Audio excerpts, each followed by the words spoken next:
What separates a good player from a great player?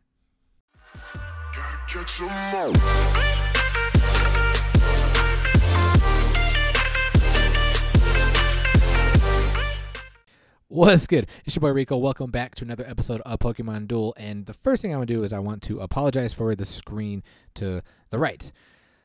I had to record this game on my phone because in the featured duels, they don't give you dual IDs.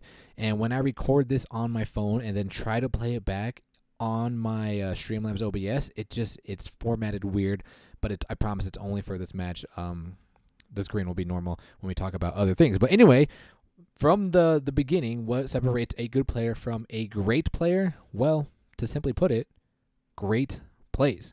Now we have a match, and I saw this match during my lunch break. I typically do this while I'm at work. During lunch, I watch duels. And do you see the top and the bottom? There's like this blue thing on the screen. I think that's new for iOS users. But I saw this great match from a great player, and yes, he is rocking the Ultra Beast Dex. Now I want to put this out there. I have nothing against Ultra Beast Dex. I guess the only like little tiff I have about it is that it's just so easy to hit the blues. Like the call signal is too easy to hit. It's consistent, and that's a good thing. I mean, if you want to be good at this game, you might as well use the figures that are the most consistent. But the main issue for me is there's a plethora of Pokemon. I don't want to be one-sided. I don't want to be just rocking just this deck just so I can climb in League. But I want to show you guys this match because this is what I think separates good players from great players. So let's go ahead. Let's jump into this match. And it is with D. Janelle. Sorry if you're watching this and I'm like butchered your name. I am terribly sorry. But we're going to stop for a second and just kind of evaluate what's going on here. So he's going up against a grass deck, and he's got this grass deck. And what are the ultimate threats on this team?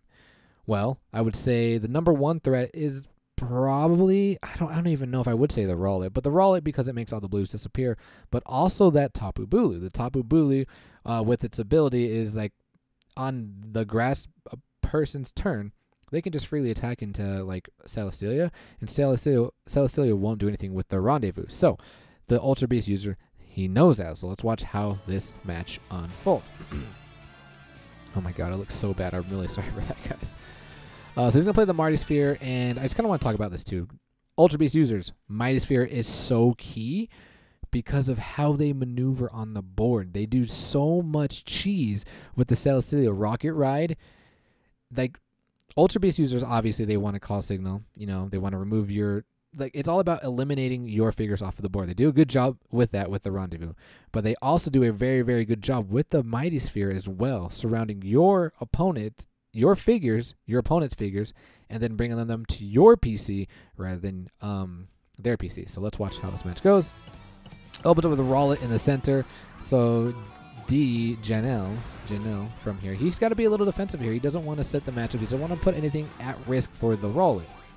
So he brings up this Bulu, and finally going to bring on the Nihilego. Plays the Dragon Sphere, and then the opponent starts moving up with the Sceptile. And now he brings on, dude, I just think it was so good. So we're actually going to pause right here, and we're going to talk about what happened. The opponent just moves on the, I can't even think of the name, the Drampa. Now, I think BDM0629, he had a free attack on the Drampa, but he does not attack the Drampa. I'm pretty sure he beats him with the buff from the to Lurantis, but he doesn't attack for some reason. I don't know why.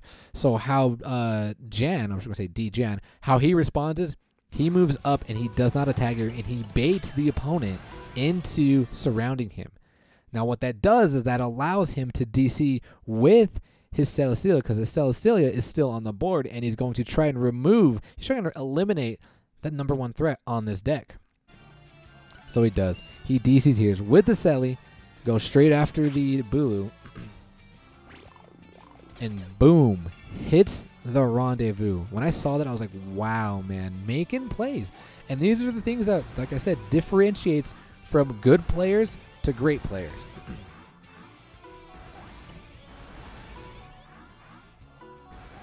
I don't know why. I think the opponent should have just attacked with Rowlet when he moved up. I think he should have attacked with Rowlet on the Nihilego. But opponent or D-Gen here is trying to go for that call signal, trying to get the surround on the Virizion because he does have the Mighty Sphere, but he does not. He gets the KO instead. And now he's kind of just toying with the opponent, and now he freely moves up, and he does not attack here. The opponent actually attacks with Rowlet, and I honestly haven't seen Rowlet hit too many good rolls. What the? Why is it? Oh, but he does hit that roll. Whenever I have Rowlet, my Rowlet just, they don't miss, and it's dumb. But anyway, the opponent gets the roll. He decides to not unfreeze himself because he needs the Rowlet to eliminate all of the blue. So now he moves up here. He threatens the surround on the Nihilego. I like the play here, but the problem is there's Zoro. And I mean, Zoro does Zoro things, but that time it just didn't work out for him. Oh, I apologize for this next part because I just get a plethora of text here. So I really apologize for that. But anyway, he does land the call signal. He's able to... Now look at this play. We're going to pause right there. Look at this play. He max revives. He does have the Mighty Sphere. So he max revives the Pheromosa. Look where the Celestelia is.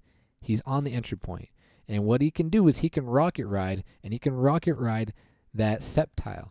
And then now that brings that Sceptile into his PC rather than the opponent's PC. Boom. And it's things like that. Like Ultra Beast users, they maneuver on the board so well. I think he should have attacked there, honestly, in my opinion. But I think he's playing too conservative, playing a little too defensive here. Like that, the Rowlet needs to be doing the attacking, needs to be aggressive here, especially if you're gonna max revive it. Like you have to do it, but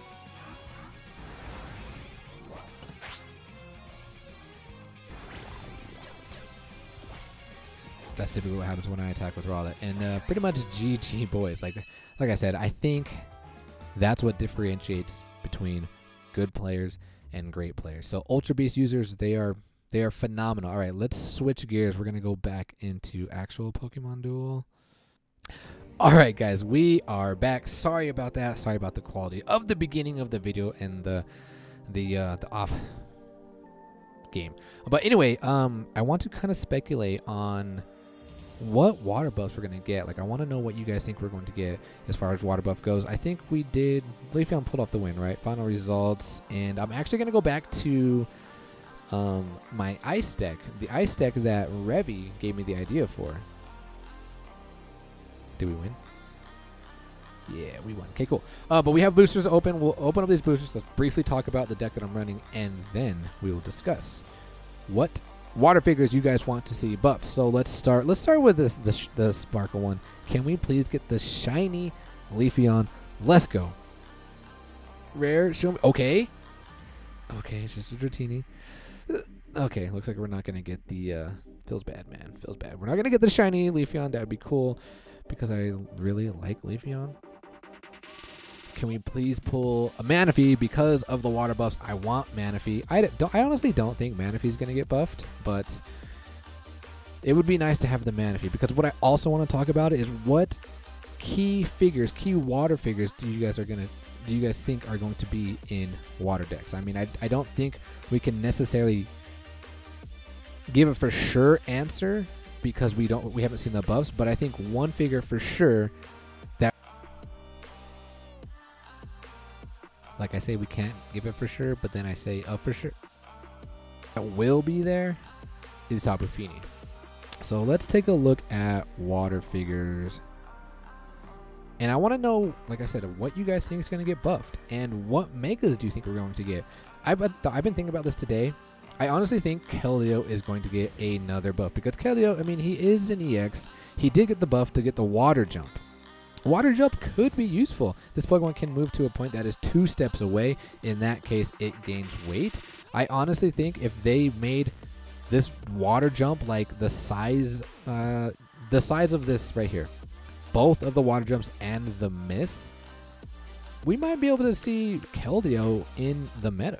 Well, maybe in a water deck. I can definitely see that. I think water jump is really, really good, but to have two of them and like really, really small, it makes no sense to me. Like, I think Keldeo should get buffed, and I actually want him to get buffed.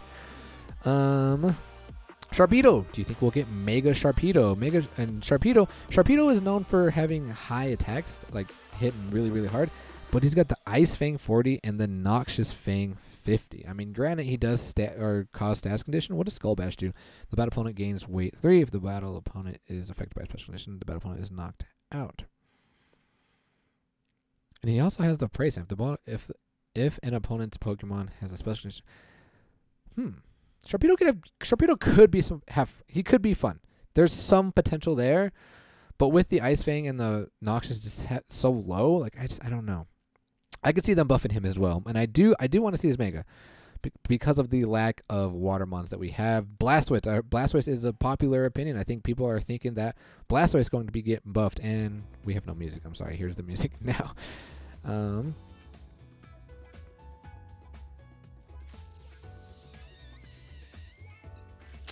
Empoleon. I don't think Empoleon gets buffed. I think it's good as is because of his ability. Maybe if they increase Ice Beam, that would be somewhat useful. Kabutops. You think we'll get Kabutops? Oh, and for the record, Milotic, right? Is that how you pronounce it? I apologize for melodic.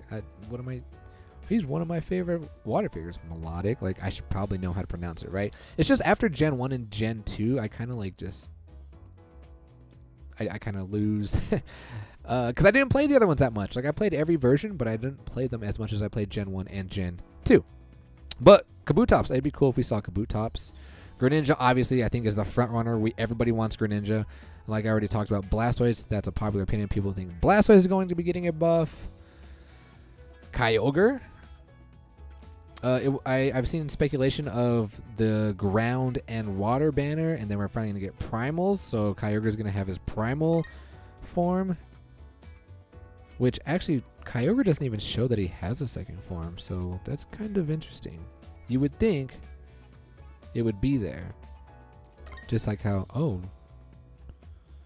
Gengar doesn't have his Mega there. Or that's shiny, Gyarados, that's shiny Gyarados. Wait, if we look at Sharpedo, yeah, because Sharpedo shows his Mega. Yeah, I wonder why Kyogre doesn't show, so maybe we're not going to get that. Maybe, I don't know. Let's see. I don't think Swampert. I don't think that line needs a buff. Primarina. Oh, man, I really like Golisopod. I think Golisopod is a really good Pokemon.